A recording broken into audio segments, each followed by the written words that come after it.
I dropped my wife off at Austin-Bergstrom Airport, thinking it was just another routine business trip to Dallas. But just as I was about to drive home, my 8-year-old daughter grabbed my hand, her voice trembling. "Daddy, please don't go home tonight. I know something about Mom. You have to believe me this time." I looked into her eyes and saw real fear. I believed her and we hid. And what I witnessed next still haunts me to this day. My name is Kenneth Parker. I'm 58 years old, a retired contractor and Iraq war veteran. That night changed everything I thought I knew about my life. Thursday evening, Austin-Bergstrom Airport. Texas heat still radiating from the asphalt as I pulled up to departures in my Ford F-250.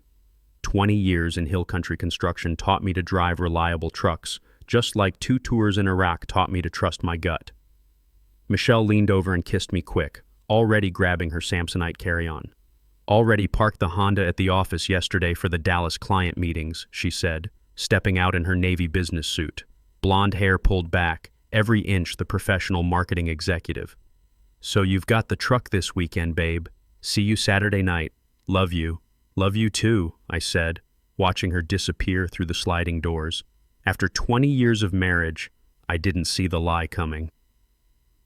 Behind me in the back seat, Ashley sat quiet, fingers twisting the straps of her pink backpack. At 8 years old, my daughter was different from other kids. While they played with toys, Ashley watched people. She noticed when adults said one thing but meant another. Being a contractor for 30 years taught me to pay attention to structural details, but Ashley? She was born reading emotional blueprints. I shifted the F-250 into drive and merged into airport traffic. Just another Thursday night drop-off for Michelle's marketing firm. Just another Dallas business trip. Then Ashley's small hand clamped onto my forearm hard enough to make me flinch. "Daddy, we can't go home tonight." I glanced at her in the rearview mirror. Her face was pale, eyes too wide for a child. My contractor instincts kicked in, the same way I'd assess a foundation before building on it.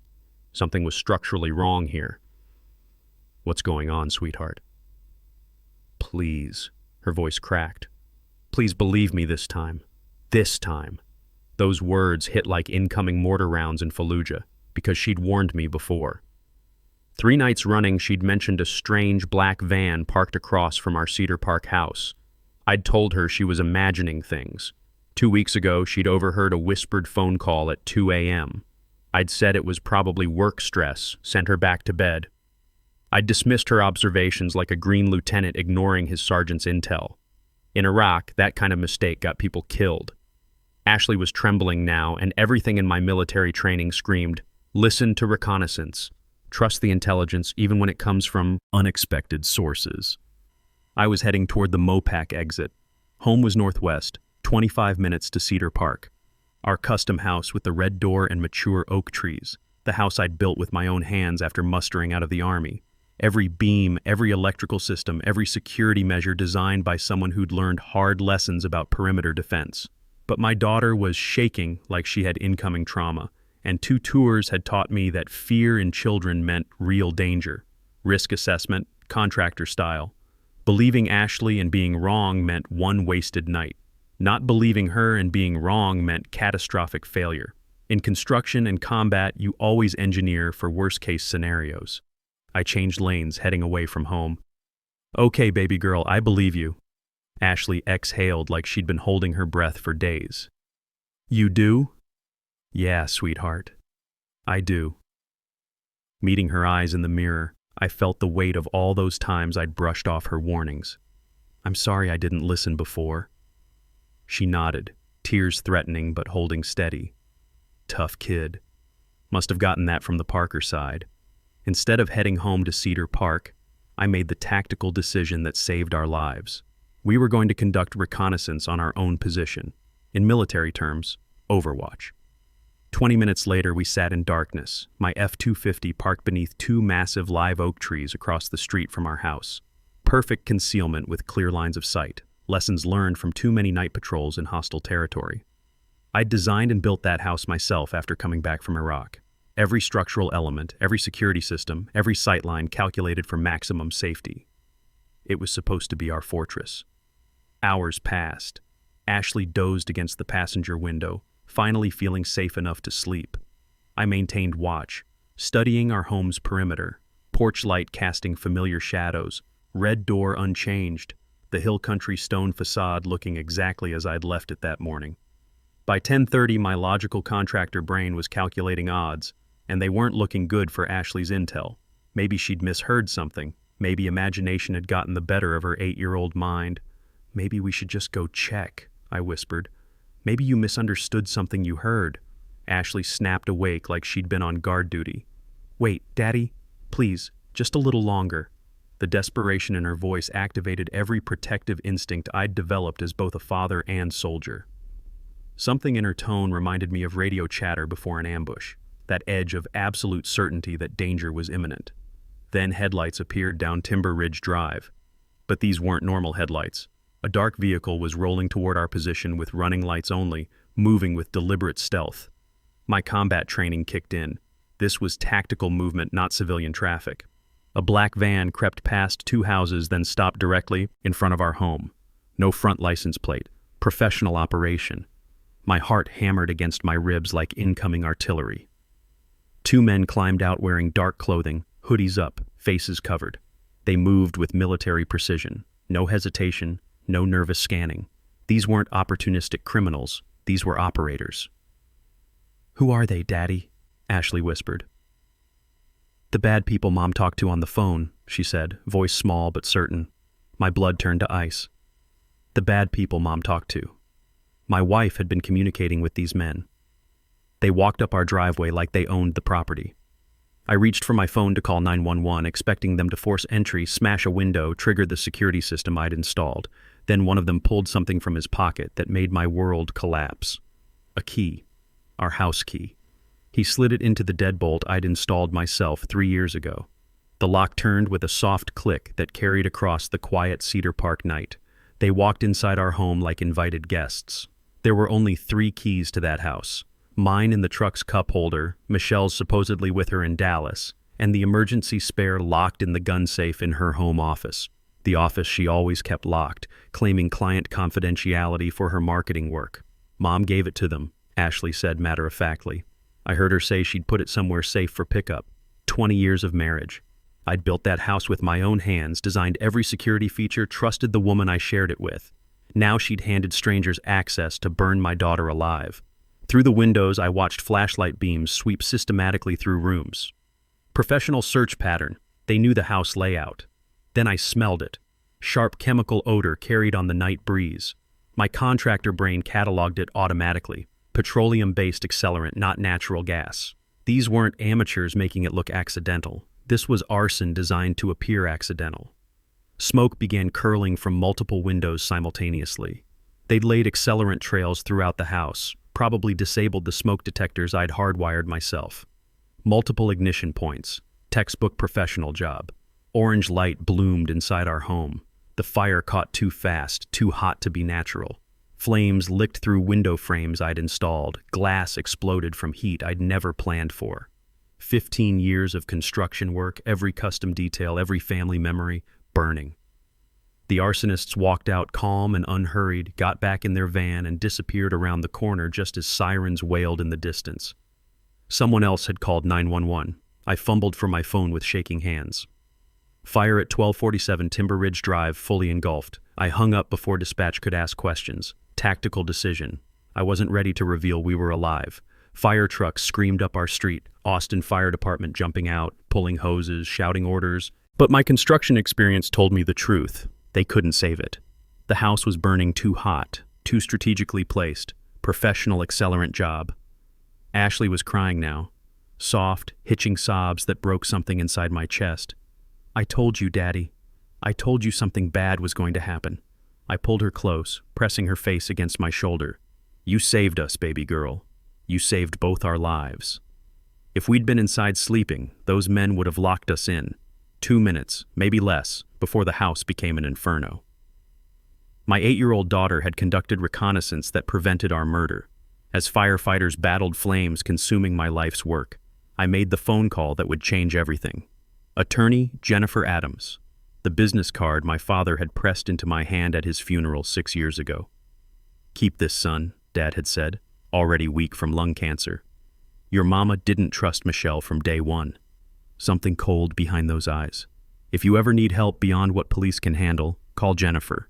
She doesn't back down from anyone. At 1:30 a.m., I dialed from the parking lot of a 24-hour diner off Highway 183. Ashley slept in the truck's back seat, exhausted from trauma. Jennifer answered on the third ring, voice alert despite the hour. This is Jennifer Adams. Ms. Adams, my father was Richard Parker, steel worker who died 6 years ago. He gave me your number, said if I ever needed help. Kenneth. Her voice carried immediate recognition. Your father warned me this call might come. He never trusted that wife of yours. What happened tonight? I explained everything. The airport drop-off, Ashley's warning, hiding across the street, watching arsonists use our key, the professional fire, Michelle's upcoming performance as grieving widow. Don't contact police yet, Jennifer said firmly. They'll need hard evidence, not just testimony. These texts exist. Those arsonists were hired by someone, and your wife has an alibi. We need her voice confessing she thought you were dead.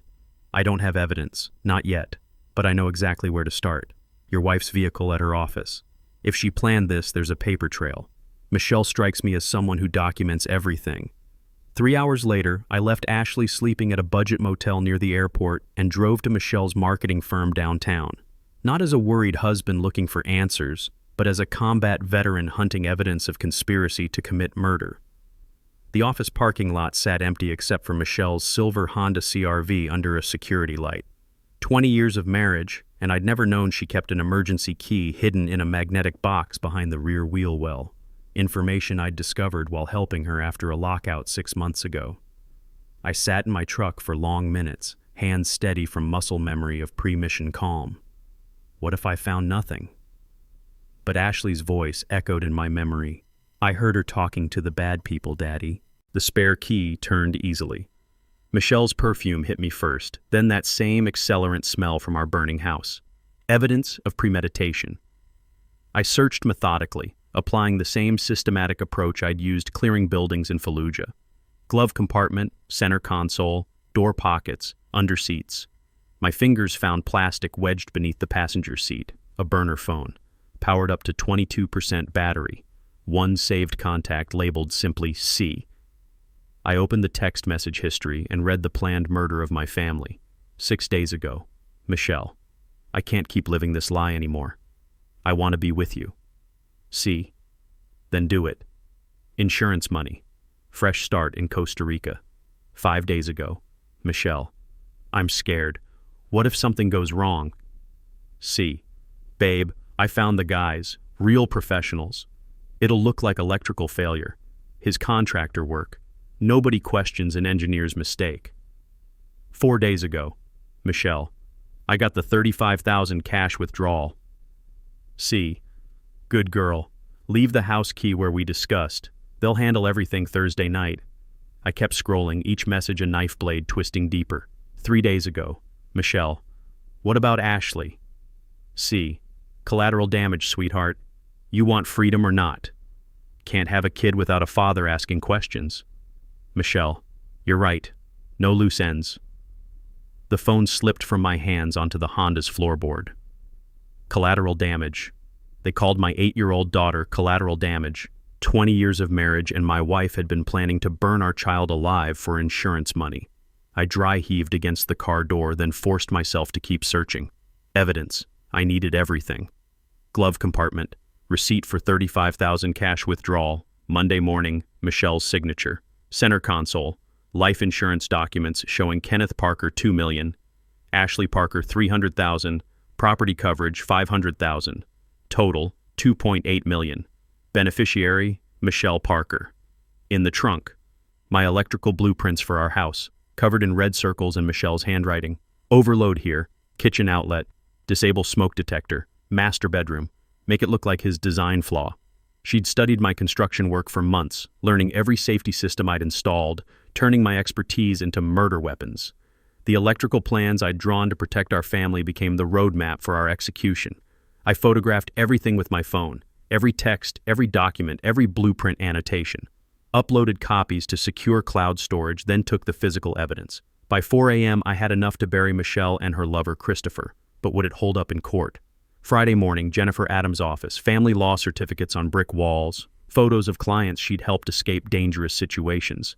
I spread evidence across her desk like intel briefings in Iraq. She studied everything in silence. When she reached the collateral damage text, she whistled low. This is devastating, Kenneth. But defense lawyers will argue the phone was planted, the text fabricated. They'll claim Michelle never wrote these messages. My chest tightened. So it's not enough? It's strong circumstantial evidence, but we need her voice on tape, confessing she hired those men, admitting she thought you were dead. Jennifer smiled grimly. That's exactly why our plan will work. You're going to rise from the grave. An hour later, Detective George Stevens entered. African-American, early 50s, salt and pepper hair, eyes that had seen too much evil but refused to become cynical. He reviewed evidence with methodical precision. 28 years Austin PD, he said quietly. Seen domestic violence, financial murder, custody kills, but hiring arsonists to burn your own child? He shook his head. That's pure evil. Will you help us? I asked. His voice carried absolute conviction. I have a daughter too. Your wife tried to murder a child. That crosses every line. We need a confession, Stevens explained. These texts are compelling, but a skilled defense attorney could raise reasonable doubt. We need Michelle's voice admitting conspiracy. How do we get that? Wire you up. Public location. My undercover team positioned. Make her talk. Jennifer leaned forward. Saturday morning, 10 a.m., radio coffee downtown. Crowded, cameras everywhere, perfect acoustics. Stevens nodded. I'll have officers posing as customers. Barista behind counter, couple at corner table, guy with laptop. I'll monitor from surveillance van outside. But she thinks I'm dead, I said. Why would she show up? Jennifer was already typing on her phone, because we're going to make her believe bodies were found. She showed me the message. Mrs. Parker, this is Fire Inspector Armstrong. Remains discovered in debris. Need immediate meeting regarding identification and insurance claim procedures. Saturday 10 a.m. urgent. My stomach nodded. Think she'll bite? She'll be desperate to know if you're really dead. Jennifer hit send. 2 minutes of silence. Then Michelle's phone buzzed. Yes. Where? Need to know about my family immediately. Radio coffee, downtown Austin. 10 a.m. Another buzz. I'll be there. Stevens stood. She took the bait. Saturday morning arrived with crystalline Texas sky. Walking into radio coffee with a wire taped under my work shirt, I felt the weight of every decision that brought me to this moment. 9:45 a.m. The cafe buzzed with weekend regulars, espresso machines humming, millennials on laptops. Audio check. Stevens' voice through my hidden earpiece. Copy, I whispered. Undercover positions confirmed. Barista behind counter, couple by window, laptop guy in corner. All Stevens people. Let her talk, Stevens instructed. Open questions, make her explain everything. I ordered black coffee, hands remarkably steady, and sat at the designated window table. At exactly 10:02, the door opened. Michelle entered wearing black dress, minimal makeup, hair pulled back, the perfect grieving widow. She scanned for Fire Inspector Armstrong, then her eyes found me. I watched 20 years of lies crumble in real time. Recognition, confusion, absolute shock drained color from her face. She froze mid-step. Kenneth? Barely a whisper. Hi, Michelle. Surprised to see me? She approached like sleepwalking, sank into the chair across from me, reached instinctively for my hands. I pulled back. The fire, her voice cracked with practiced grief. They said no bodies were found. No bodies because we weren't there. Where were you? Panic flickering behind her eyes. Ashley warned me. Our 8-year-old daughter saved our lives because she heard you planning something. Michelle went completely still. Ashley heard what? I leaned forward, activating every recording device Stevens had positioned. She heard you talking to Christopher about hiring people to burn us alive. I don't know what you're talking about. I slid printed screenshots across the table. Every text message to Christopher. Every detail of their murder conspiracy. Your burner phone, Michelle, from your Honda. Every message about hiring arsonists. Every plan to kill me and Ashley. Every calculation about insurance money. She stared at the evidence, face cycling through emotions. Shock, fear, calculation, then something cold and final. For the first time in 20 years, Michelle Parker was about to tell me the truth. Michelle stared at the printed text messages for a long moment. When she looked up, the woman I'd married for 20 years was gone. Sitting across from me was a stranger wearing her face, And that stranger laughed. It was bitter, cold, devoid of any warmth I'd ever associated with my wife. You always were smarter than I gave you credit for, Kenneth. Why, Michelle? Just tell me why. She leaned closer, voice dropping to barely above a whisper. Because I've been dying slowly for 20 years in that perfect life you built. I married you because I was 25 and desperate. Biological clocks screaming, all my friends having babies. You were safe, stable, boring as hell, but safe. Her eyes held no emotion. 8 years of IVF, Kenneth. 8 years of needles and procedures and failures. $150,000 for a kid I never really wanted. I played the loving mother, but inside, empty. What about Ashley? She's your daughter. Ashley was an obligation. Her voice turned to ice. An expensive, time-consuming obligation that tied me to you forever. And you were never there anyway, always building something, always at job sites. You married your work. My hands clenched under the table. So you decided to kill us? Christopher has gambling debts, serious ones with serious people. We needed money fast. She said it like discussing grocery shopping. Life insurance, property coverage, $2.8 million total. Enough to disappear to Costa Rica, start fresh. And our daughter? Michelle actually shrugged. What about her? She's 8 years old, Kenneth. I wasn't leaving her behind as a reminder of this life. Quick death in her sleep beats years of therapy and resentment. I stood up, chair scraping loud across the coffee shop floor. People turned to stare. Sit down, Michelle hissed. People are watching. I don't care who's watching. I leaned over the table. Say it clearly. Tell everyone exactly what you planned. Her face flushed red. She stood to match my intensity, voice rising above the coffee shop chatter. Fine. You want me to say it? Her words carried through the suddenly quiet cafe. I hired 2 men to burn our house with you and Ashley inside. I wanted the insurance money to start over with Christopher. I studied your electrical work to make it look like your mistake. And yes, our daughter had to die.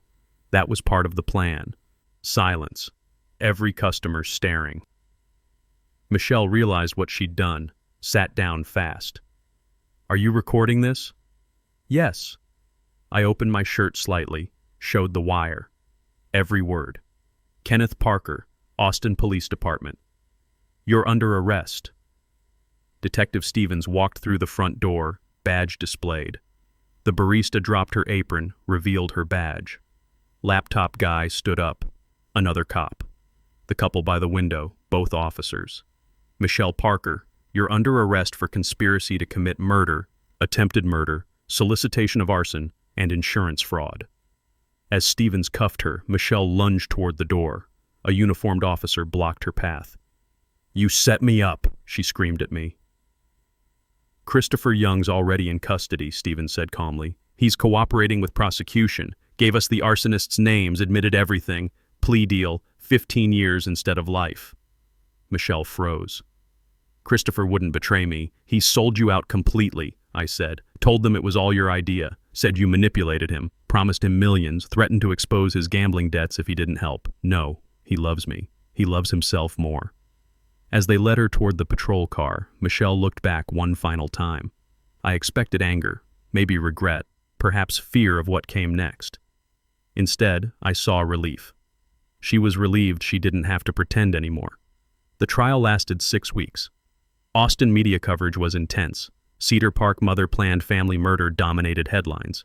Jennifer Adams advised staying quiet, letting prosecution build their airtight case. Detective Stevens testified about the wire recording. They played Michelle's confession in that packed courtroom. I hired 2 men to burn our house with you and Ashley inside. Christopher testified under his plea agreement, described how Michelle approached him, promised $2.8 million, claimed my electrical work was perfect for an accidental fire. He provided names of the arsonists, bank records showing Michelle's $35,000 cash payments. The prosecution introduced physical evidence, Michelle's burner phone, the texts planning our murders, insurance documents, my house blueprints covered with her handwritten sabotage notes. I testified about Ashley's warning, hiding across the street, watching professionals use our key to torch our home. About finding evidence in Michelle's car, the calculated planning to burn our daughter alive. Ashley testified too in closed session with child advocates present. She described overhearing Michelle's phone calls, the fear in her mother's voice when discussing loose ends, the certainty that something terrible was planned for Thursday night. Michelle's defense tried everything: temporary insanity, coercion, claiming Christopher manipulated her. But the evidence was overwhelming. Her own words, recorded clearly. Our daughter had to die. That was part of the plan. Jury deliberation, 3 hours. Verdict: guilty on all counts. Sentence: 25 years, no possibility of parole. 2 years later, Ashley and I have built something beautiful from ashes. The divorce was finalized immediately. I received full custody. Attempted murder of your own child terminates parental rights permanently. We sold the Cedar Park lot. Couldn't rebuild there. Too many ghosts. Bought a modest ranch house in South Austin with solar panels and advanced security systems. Ashley picked it out herself. She needed that control. The insurance settlement came through, $1.8 million after legal fees. I put most in trust for Ashley's education and future. Donated $200,000 to children's trauma centers and veteran support groups. I didn't return to construction. Couldn't look at blueprints without seeing Michelle's sabotage notes. Instead, I teach construction safety at Austin Community College. How systems fail, why contractors must anticipate malicious use, and the importance of trusting your instincts. My students think I'm intense about safety protocols. They don't know why. Ashley's 10 now, playing travel basketball, honor roll student. Therapy helped both of us process the trauma. Dr. Sarah Collins says Ashley shows remarkable resilience. Saving her father's life gave her sense of control over chaos. The nightmares come rarely now. She still checks door locks at bedtime, probably always will. But it's routine, not panic. 3 years after that night at Austin-Bergstrom Airport, I sit on our back deck watching Ashley practice free throws. Her laughter is everything. Daddy Connor's dad is taking us to the Astros game Saturday. Can I go? Of course. Text me when you arrive and when you're leaving. Dad, I'm 10, not 8 anymore. And I'm your father who almost lost you. Humor me. Quick hug. Yeah. Every morning, Ashley wakes up safe and loved as victory. We carry scars, but we also carry strength. The lesson I teach my students, the truth I learned too late: trust your instincts, listen to warnings, especially from children, check the locks, and never assume someone who shares your bed shares your values. Pay attention before the fire starts. Sometimes salvation comes from the smallest voices.